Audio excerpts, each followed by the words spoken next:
Hi, in this video we're going to go over for loops. For loops are used when we want a block of code to be executed over and over based on the condition we specify.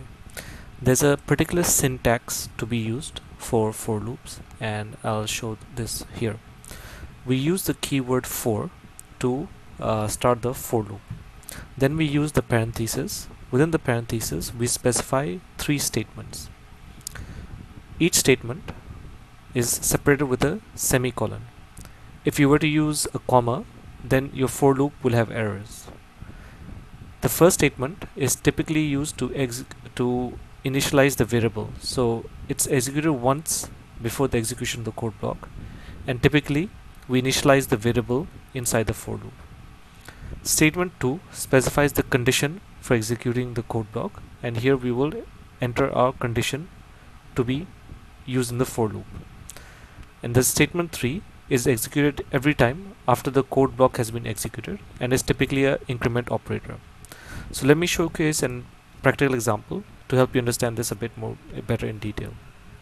So in this example, I'm going to first ask the user to enter a number, and once the users enter the number, I'm going to store it into this variable called user num. Then I'm going to run a for loop to see how many of those range of numbers are even or odd. So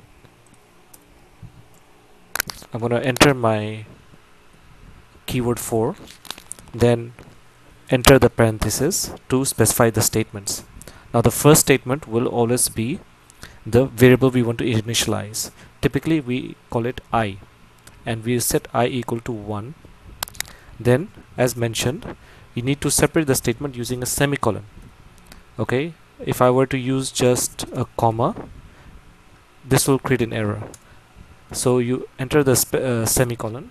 Then the second statement is the condition that needs to run in this for loop.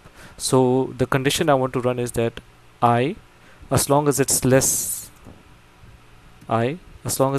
than as long as I is less than user num, then keep running the for loop condition. Then again semicolon, and then I will write the final statement, which is to be executed after the code block has been executed. So this is typically the increment operator I++. Alright, now the code that we want to execute will be written inside the curly braces. So I'm going to use a combination of if and else if statements. So I'm going to say if keyword and then parenthesis to specify my condition. So if the variable I, when I divide, because I want to see if it's even, if the I modulus 2 equals to 0, and if you remember, modulus means that it means remainder. So this variable I could be 1, 2, 3, 4, 5, 6, 7, 8, 9. Okay, so if variable is 1 divided by 2, it leaves a remainder which is not equal to 0, so that will be an odd. If I is 2 divided by 2, there's no remainder, which the modulus would mean equal to 0. So in that case, if I modulus 2 is equal to 0, then okay, then I am end this statement with a semicolon. Else if, so I'm going to use the keyword else if, and then parenthesis to specify my condition.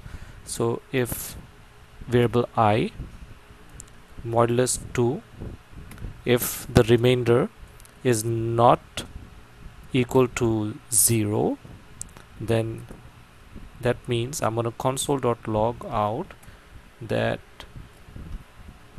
this is the variable I, the current value of the variable I is actually an odd number.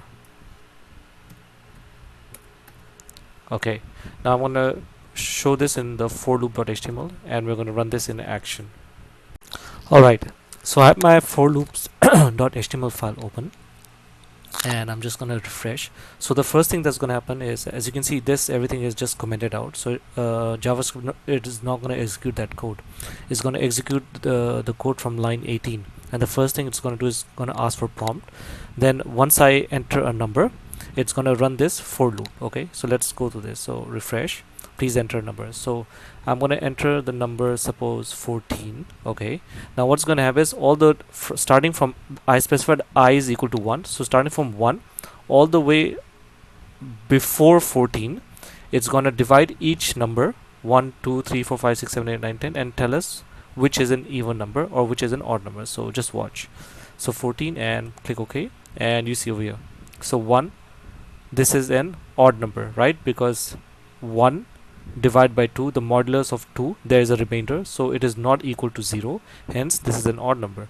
2, when you divide by 2, the remainder of that is always 0, right?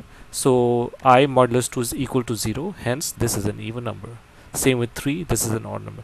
Now if you noticed, right, that 1 is there's no space over here because I did not specify space over here. So if I were to put space here and put space here and then refresh, let me try with a new number. So this time I'll try 18. Okay, and you will see that it will run all the way up to 17. So yeah, 1, this is an odd number. So now you see it's evenly spaced. 1, this is an odd number. 2, this is an even number. 3 is an odd number. 4 is an even number, right? 4 divided by 2, there's no remainder, so modulus is equal to 0, so this is an even number all the way until 17. Typically other practitioners actually start I equal to 0, so let me also just change that just to show you. So I equal to 0, so what happens is, let me refresh this again. Okay, I'll write this time a new number, let's 16. Okay, and let's see what happens. Yeah, so 0, this is an even number because 0 divided by 2 equals to 0. Okay, and yeah, you see the result came all the way up to 15 because I entered the number 16. So this is how you use a for loop, and we combined the if and else if statement, conditional statements that we learned in our previous video in this for loop. So I hope this video was useful for you. Thank you for watching.